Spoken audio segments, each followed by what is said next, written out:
سرچشمہ اس کا وہ اللہ کی ذات، اس کے سوا کوئی غیبی طاقت نہیں، اور ہر چیز اسباب و علل کا محتاج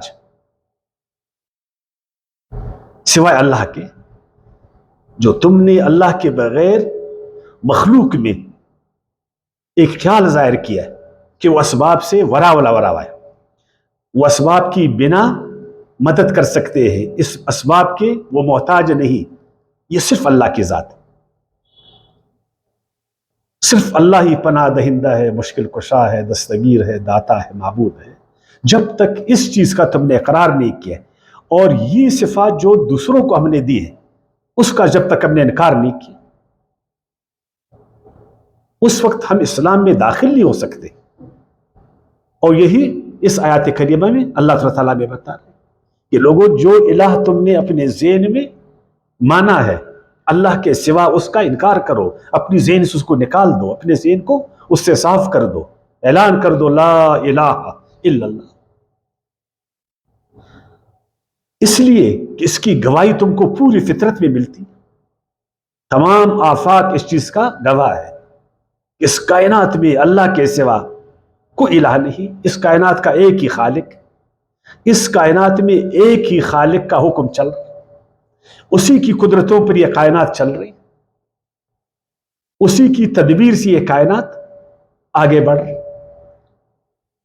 سورہ آل عمران کا آیت 18 میں ہم پڑھیں گے انشاءاللہ، شہد اللہ انہ لا الہ الا ہوا والملائکۃ واولو العلم، اللہ گواہی دیتا ہے، اللہ کی کائنات ایک ایک ذرہ اللہ کی وحدانیت پر گواہی دیتا ہے کہ اس کے سوا کوئی الہ نہیں۔ اللہ کے کارندے جو کائنات میں اللہ کے احکامات کو تدبیر دیتے، فرشتے، وہ اس کی گواہی دیتے، پوری کائنات میں جو تدبیر ہو رہی ہے، جو قوانین کار فرما ہے، یہ سارے قوانین، یہ ساری تدبیریں اس بات کی گواہی دے رہی کہ اس کائنات میں صرف اللہ ہی الہ ہے۔ اور اہل علم جو علم والے ہیں، چاہے وہ دین کے عالم ہے، چاہے دنیاوی امور کے عالم ہے، جو کائنات میں جانکاری رکھتے ہیں، وہ سب اس بات کے گواہ ہے کہ کائنات میں اللہ کے سوا جو اس کائنات کا خالق ہے اور کوئی الہ نہیں۔ ایک چھوٹا سا واقعہ آپ کو بتاتا ہوں۔ ہمارے ہاں ایک بڑا عالم دین ہوا کرتے تھے، وہ برطانیہ چلے گئے پڑھائی لکھائی کے لیے، وہاں اس کا جو استاذ تھا بڑا عالم تھا، اور خصوصاً فلکیات میں بڑی مہارت وہ رکھتا تھا، انتہائی بڑے نام کا آدمی تھا، لیکن وہ اللہ میں یقین زیادہ نہیں رکھتا تھا، وہ کچھ مادہ پرست انسان تھا اور بحثیں بھی کرتا تھا۔ ایک دن جہاں وہ رہتے تھے وہاں زور کی بارش، اندھی ہوائیں، تیز ہوائیں، اور عجیب ایک ماحول بنی، بہت سارے انسان گھبرا گئے، بلکہ ہر ایک گھبرایا۔ تو وہ عالم جو مشرق کا عالم تھا وہ بتا رہے ہیں، اس نے کہا کہ میں بھی کدھر اس گھبراہٹ میں جا رہا تھا تو استاذ محترم کو میں نے دیکھا، عجیب ہے کہ چھتری اس کے ہاتھ میں ہے، بغل میں ہے، اور اس نے اس کو کھولا نہیں ہے، اور چرچ کی طرف وہ بھاگ رہے، چرچ کی طرف جا رہے۔ تو میں نے کہا استاذ محترم، دو غلطیاں تم سے ہوئی، ایک یہ کہ چھتری تم نے اس گھبراہٹ میں کھولا نہیں اور ہاتھ میں اس کو رکھ، اور تیرا جیسا آدمی وہ چرچ کی طرف بھاگ رہے۔ تو اس نے کہا کہ اس کے بعد پھر میں آپ سے اس بارے میں بات کروں۔ تو پھر مجھے اس نے چائے پر بلائی، وہاں اس نے مجھے کہا کہ کون ایسا شخص ہوگا جو اللہ کی وحدانیت کا انکار کرے گا، جو اس کی خالقیت کا انکار کرے گا، جو کائنات کو جانتا ہے، اور میرا سا فلکیات دان اس کائنات کی عظمت کو، اور ان میں جو قوانین کار فرما ہے، ہر قانون، ہر چیز اس پر گواہ ہے کہ اس کا خالق بہت عظیم ہے، بہت بلند تر ہے، وہی پناہ دہندہ ہے، وہی مشکل کشا ہے، اس کے سوا کچھ بھی نہیں، اس کے سوا کوئی بھی نہیں، اس کے سوا کوئی بھی الہ نہیں۔ لکھ لے میری طرف سے اس بات کو۔ تو واقعی میں جو اہل علم ہوتے ہیں وہ اس بات کی گواہی دیتے ہیں کہ اس کائنات میں اللہ کے سوا کوئی الہ نہیں۔ اور جو عام لوگ ہوتے ہیں جن کے پاس علم نہیں ہوتا، پھر وہ اپنی جہالت میں عجیب و غریب عقیدے کی غلطیاں کرتے۔ کبھی وہ گائے کو خدا کا ہم پلہ، خدا سے قریب سمجھتے ہیں، کوئی سورج کو پوچھتا ہے، کوئی چاند کو پوچھتا ہے، کوئی ہواؤں کے آگے جھکا ہے، کوئی آگ کو پوچھتا ہے۔ حالانکہ کائنات میں اس چیز کی کوئی گنجائش نہیں۔ 43ویں سورت کی آیات 84 میں ارشاد باری تعالیٰ ہے وَهُوَ الَّذِي فِي السَّمَاءِ إِلَٰهٌ وَفِي الْأَرْضِ إِلَٰهٌ، وہی اللہ ہے، اس کی ذات ہے، آسمانوں میں بھی وہی الہ ہے اور زمین میں بھی وہ الہ ہے۔ جس طرح پوری کائنات کی کارفرمائی وہی کر رہا ہے، اس کی حاکمیت اور تدبیر میں کائنات چل رہا ہے، اسی طرح زمین میں بھی وہی الہ ہے۔ یعنی کہ پوری کائنات میں تو اللہ الہ ہے، اور زمین میں پھر ہر کونے پر ہم نے ایک معبود بنایا، ایک پتھر اٹھایا، تراشا، خراشا، رکھا اور اس کی پوجا ہم نے کی، اور خیال کیا کہ یہ الہ ہے۔ اپنے جیسے انسانوں کو اپنے کندھوں پر اٹھا کر ہم نے دفنایا اور توقع یہ کی کہ یہ الہ ہے۔ ہمارے جیسے لوگ کھاتے ہیں، پیتے ہیں، سوتے ہیں، پیاس لگتی ہے، بھوک لگتا ہے، سارا کچھ ہوتا ہے، تب اس کو ہم الہ مانتے۔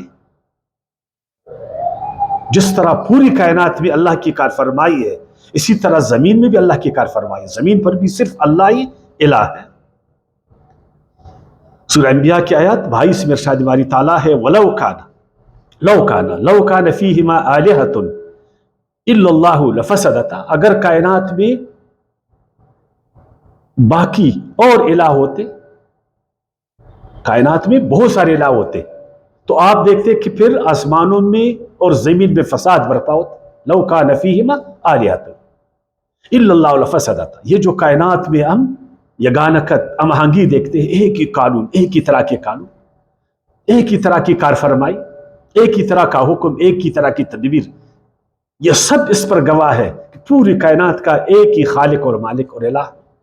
اگر ہوتے اور تو تم کو پھر فزاز نظر آتا، کوئی الہ ایک حکم کرتا تو دوسرا الہ کوئی دوسرا حکم کرتا، ایک اپنی مرضی چلاتا اور دوسری اپنی مرضی چلاتا۔ تو معلوم ہوا کہ کائنات میں ایک ہی الہ ہے، باقی سب مخلوق۔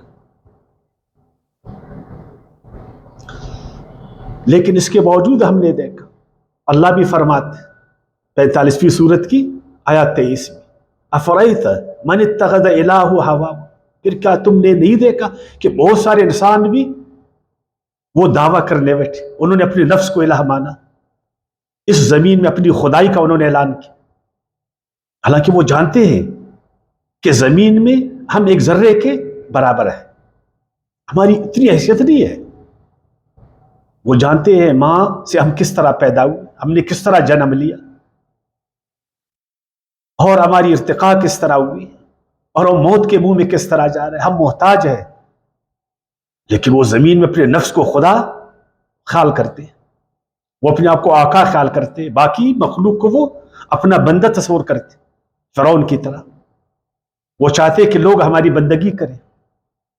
ایسے بھی لوگ ہیں بے وقوف لوگ، نفسیاتی مریض، یقین جانیے نفسیاتی مریض، جو اپنے نفس کو، اپنی ذات کو خدا مانتے اور توقع کرتے کہ لوگ ہمیں خدا مانے۔ یہ توقع رکھتے کہ لوگ ہمیں خدا مانے، ہمارے آگے جھکے، ہماری خدائی کو تسلیم کرے، ہمارے آقائی، ہماری کبریائی، ہماری عظمت کے آگے جھکے، ہم کو سلوٹ کرے، ہماری عبادت کر لے اور ہمارے حکم پر چلے، ہماری مرضی پر چلے، اور خود اپنے نفس کو خدا بناتے، اپنے نفس کو خدا، جو ان کا نفس کہتا ہے اسی طرح وہ کرتے۔ اس طرح کے بہت بے وقوف، نمرود ایسا بے وقوف، فرعون ایسا بے وقوف، تو آج بھی اس طرح کے ہیں بہت سارے لوگ، تمام شعبوں میں ہے کہ خلق خدا وہ ہمارا مخلوق بنے، کل خلق خدا ہمارے پیچھے چلے، ہماری عظمت اور کبریائی کو مانے۔ اور اسی طرح عیسائیوں نے ایک عقیدہ گڑھا، سورہ مائدہ کی آیات 73 میں ارشاد باری تعالیٰ ہے لَقَدْ كَفَرَ الَّذِينَ قَالُوا إِنَّ اللَّهَ ثَالِثُ ثَلَاثَةٍ، اللہ تین میں سے ایک، نعوذ باللہ انہوں نے تین خدا الہ زمین میں بنائے، حضرت عیسیٰ علیہ السلام، روح القدس، اللہ تعالیٰ، تین خدا میں سے اللہ ایک، کتنی غلط بات ہے۔ وَمَا مِنْ إِلَٰهٍ وَمَا مِنْ إِلَٰهٍ إِلَّا اللَّهُ وَاحِدٌ، حالانکہ اللہ تو ایک ہے، ایک انسان جو ایک ماں سے پیدا ہو، پھر وہ پرورش پائے،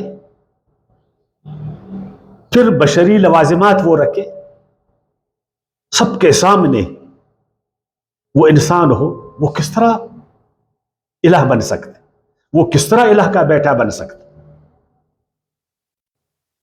لیکن بہت سارے بے وقوفوں نے ایسا عقیدہ اپنایا اور بہت سارے انسانوں کو اس عقیدے کے پیچھے لگایا، اور ابھی بھی بہت سارے لوگ اس عقیدے کے پیچھے، حالانکہ دلیل کوئی نہیں ہے کہ ایک انسان وہ الہ کس طرح بنتا ہے۔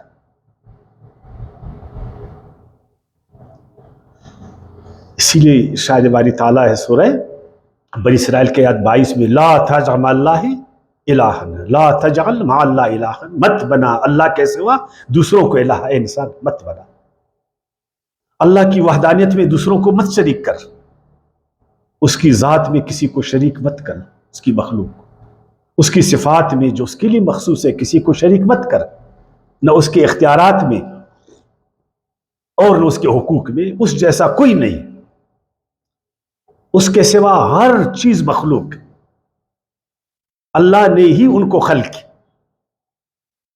سب اللہ کے قانون کے تابع، سب اسباب کے تابع،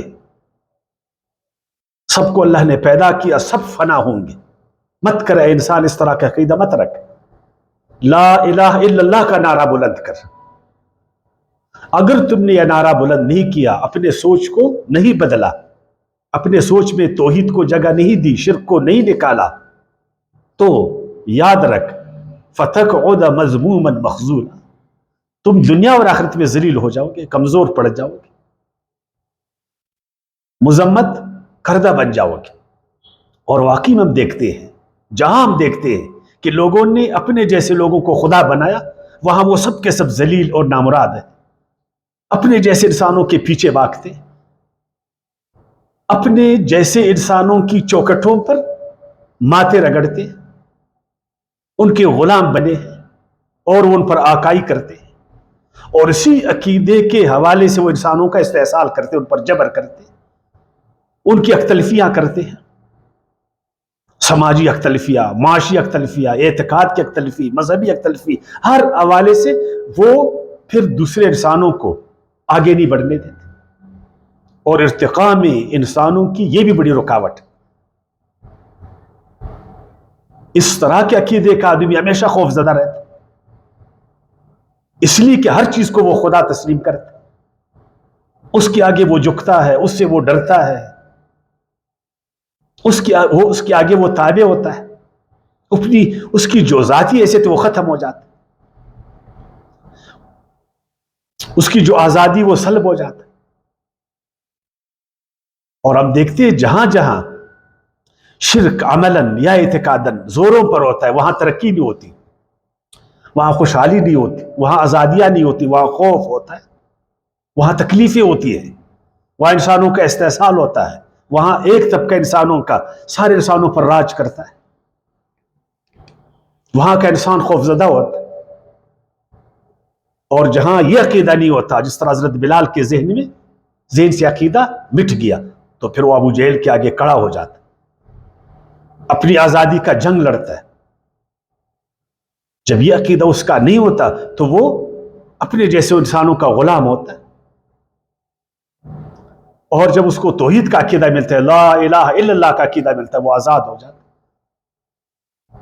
پھر اس پر کوئی روب نہیں ڈال سکتا، اس کو کوئی دبا نہیں سکتا، اس کو آگے اپنا کوئی جھکا نہیں سکتا، اس کو کوئی اپنا غلام بنا نہیں سکتا، پھر وہ سید قرار پاتا۔ پھر انسانوں کے صف میں برابر وہ کھڑا ہو جاتا، اگرچہ وہ کالا ہے، اگرچہ وہ معاشی حوالے سے کمزور ہے، لیکن اس عقیدے نے اس کو ایک پاور دی، ایک طاقت دی اس کو.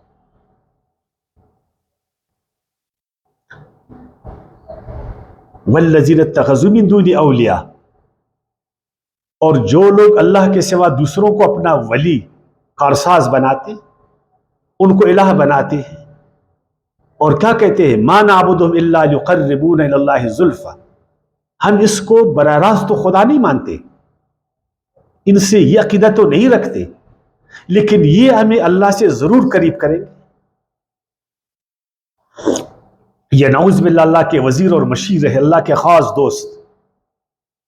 ان کی دامن کو پکڑیں گے تو اللہ سے ملیں گے، ان کی غلامی میں جو ہے نا ہمیں آزادی ملے گی، ان کی بندگی کریں گے تو اللہ ہم سے آزاد ہو راضی ہوگا.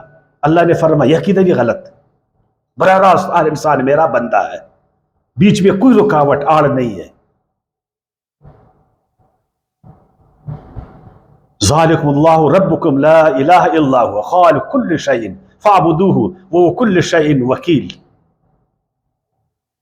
یہ اللہ ہی تمہارا رب ہے، اس کے سوا کوئی الہ نہیں، تمام چیزوں کا خالق، اسی کی بندگی کرو، اور وہی ہر چیز پر نگران اور نگہبان ہے. ہاں صرف اتنا ہے لا تدرک الابصار، کہ اس کو تم دیکھ نہیں سکتے، تم محدود ہو، تمہاری حیثیت مادی ہے، تم حواس کے ذریعے سے چیزوں کو جانتے سمجھتے پرکھتے ہو، وہ تمہارے حواس سے ورا الورا ہے، وہ تمہارے حدود میں نہیں ہے. جو تمہارا حصی حدود، اس حصی حدود میں نہیں ہے. اگر ہے بھی اس طرح کہ تم اس کو محسوس نہیں کرتے، وَهُوَ يُدْرِكُ الْأَبْصَارَ، اگرچہ وہ ہے بھی لیکن تم اس کو محسوس نہیں کرتے، اس لیے کہ وہ لطیف الخبیر. تو یہ اللہ سب کا الہ، اور یہی ہم نے آیت الکرسی میں پڑھا، اللہ لا الہ الا ہوا، اس کے سوا کوئی الہ نہیں. الحی، ہر چیز جو زندہ ہے اس کا ماخذ، اس کا منبع، اس کا ذریعہ کون ہے؟ ہمیں زندگی کس نے دی؟ ہر چیز کو زندگی کس نے دی؟ ہر چیز کو زندگی دینے والا وہ اللہ ہے، اس لیے کہ اللہ ہی زندہ ہے، باقی سب پہلے نہیں تھے، پھر اللہ نے ان کو تخلیق کیا، زندگی اللہ نے دی، پھر اللہ حکم کرے گا ہر چیز فنا ہو جائے گی. القیوم، صرف اللہ کی ذات جو ہے نا قائم بذاتی ہے. ہماری زندگی، ہمارا موت وہ اللہ کے ہاتھ میں. جب اللہ نے چاہا تو ہمیں زندگی عطا ملی، اور جب اللہ چاہے گا تو ہم مر جائیں گے، فنا ہو جائیں گے. پھر ہم کس طرح معبود ہیں، ہم کس طرح خالق؟ ایک فانی مخلوق وہ خالق کیسا بن سکتا ہے؟ ایک فانی مخلوق وہ عظیم کیسا بن سکتا ہے؟ وہ عظیم تر بلند تر کیسا بن سکتا ہے؟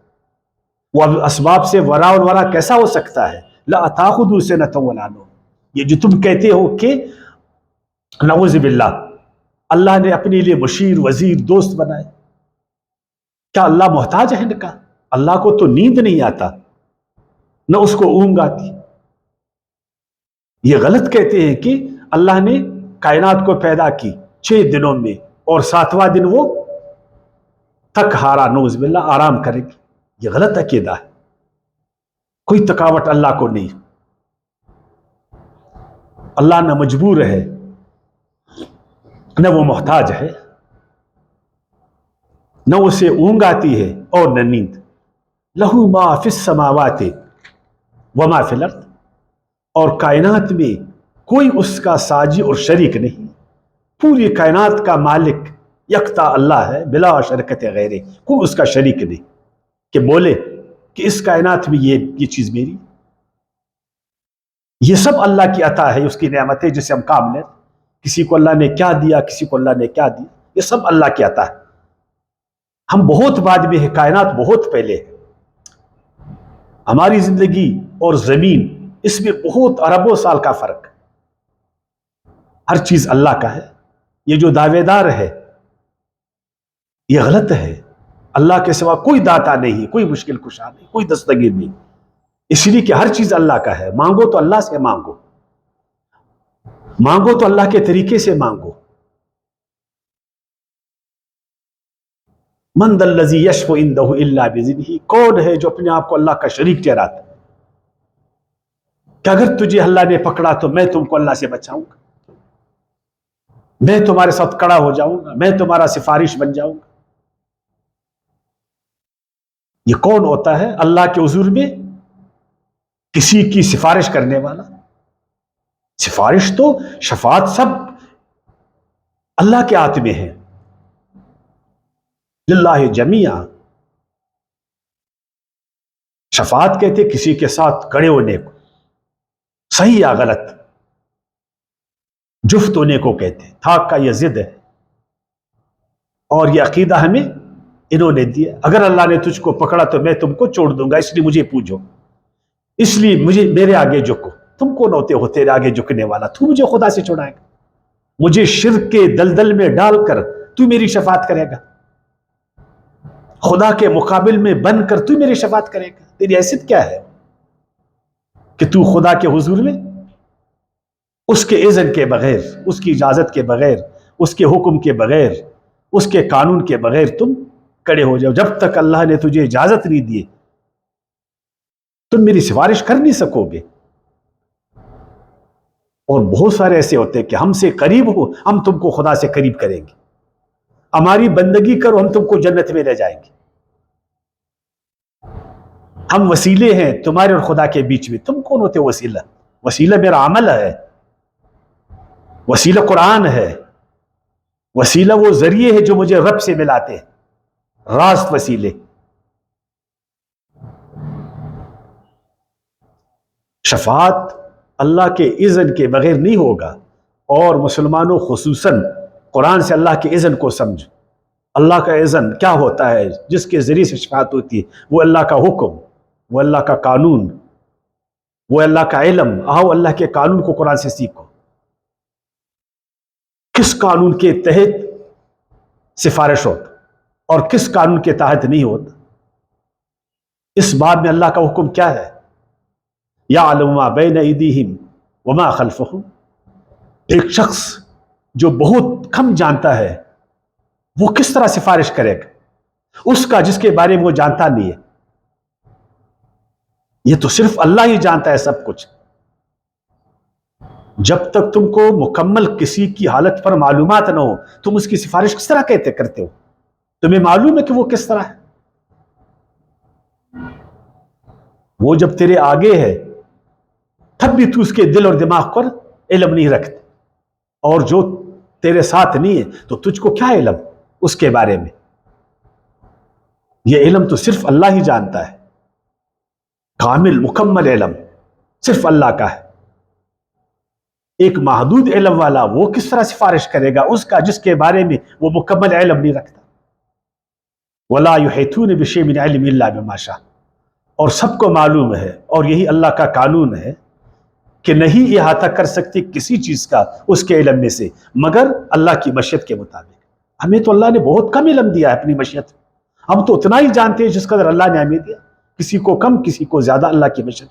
کسی نے اللہ کی مشیت اور قانون میں کم علم حاصل کیا، کسی نے زیادہ حاصل کیا. اپنے نبیوں کو اللہ نے بہت علم دیا، رسولوں کو بہت علم دیا، لیکن وہ سب اللہ کی عطا ہے. اللہ کی مشیت کے مطابق ان کو علم ملا.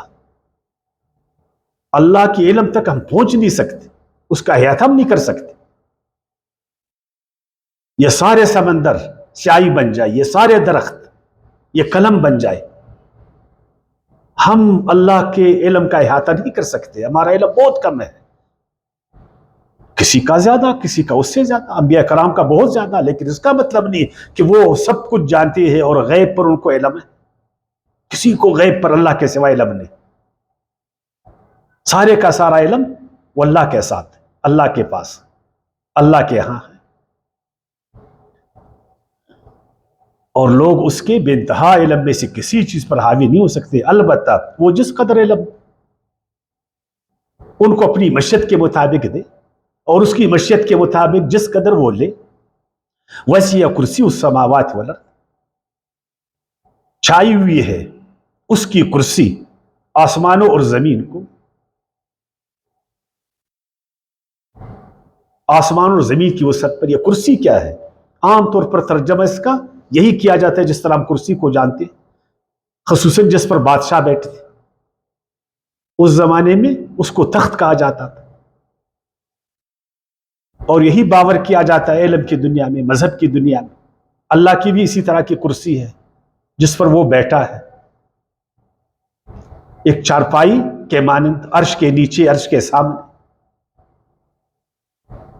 لیکن جو محققین علماء ہے، جو قرآن کو جانتے ہیں، وہ یہ کہتے ہیں کہ کرسی علم و اقتدار کو کہا جاتا ہے. فلاں کی کرسی مضبوط ہے، معنی ایک اس کا اقتدار مضبوط ہے. فلاں کرسی پر بیٹھ گیا، اقتدار اس کو حاصل ہو گیا. کرسی علم و اقتدار سے تعبیر ہے. اللہ کا علم، اس کا اقتدار، اس کی بادشاہت، اس کی حکومت، وہ تمام کائنات پر محیط ہے. کائنات کا ذرہ ذرہ اس کے اقتدار میں ہے، اس کی حکومت میں ہے، اس کے علم میں ہے. اس کا اقتدار پوری کائنات پر چھائی ہوئی ہے. اس کی کرسی پوری کائنات پر چھائی ہوئی ہے. اس کے علم نے پوری کائنات کو احاطہ کیے ہوا. یہ ہے معنی اس کا.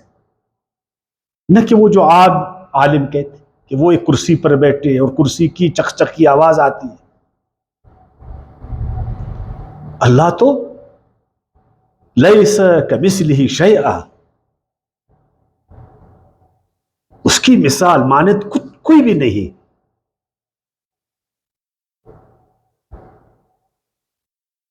ولا یعد حفظہما، اور نہیں تک آتی اسے ان کی حفاظت. یعنی اللہ کا جو اقتدار ہے، اس کی جو حکومت ہے، وہ اس طرح صاحب اقتدار نہیں ہے، صاحب کرسی نہیں ہے کہ وہ تک جائے، وہ سو جائے، اس کو نیند آئے.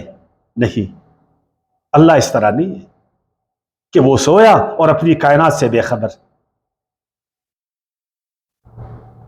اللہ اس طرح نہیں ہے. اللہ لازوال ہے،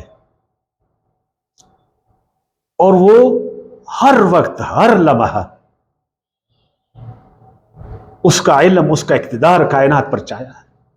وہو العلی، اللہ وہ ہے جو اونچی شان والا ہے، سب سے عالی شان ہے، سب سے اعلیٰ ہے، سب سے بلند تر ہے، سب سے عظیم ہے.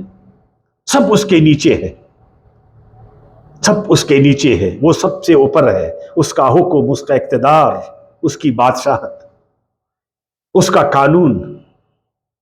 اور العظیم، وہی عظیم ہے. آؤ لوگوں اسی کی عظمت کے آگے جھکو. وہ عظیم ہے. ہر ایک تم نے عظیم بنا کر اپنے آپ کو تم نے چھوٹا بنایا. اگر تم چھوٹے ہو تو صرف اللہ کے حضور میں چھوٹے ہو. اپنے آپ کو چھوٹا جانو تو اللہ کے حضور میں چھوٹا جانو. اپنے کو کم تر سمجھو تو اللہ کے حضور میں کم تر سمجھو. باقی تم برابر انسانوں میں. اپنے انسانوں سے اپنے آپ کو نیچے مت کر لو، پھر چالاک انسان پھر تم پر حاوی ہو جائیں گے، تمہارے کندھوں پر، سروں پر سوار ہوئیں گے، تم پر خدائی کریں گے، تم کو اپنے حضور میں جھکائیں گے، اور پھر تمہارا سماجی اور معاشی استحصال کریں گے، تم کو بھوکوں مروائیں گے. پھر اعلان کرو کہ علی صرف اللہ ہے. العلی، العلی صرف اللہ ہے، سب سے اونچے شان والا. اونچی شان اللہ کا ہے. العظیم، وہی عظمت والا ہے. وما علینا الا البلاغ.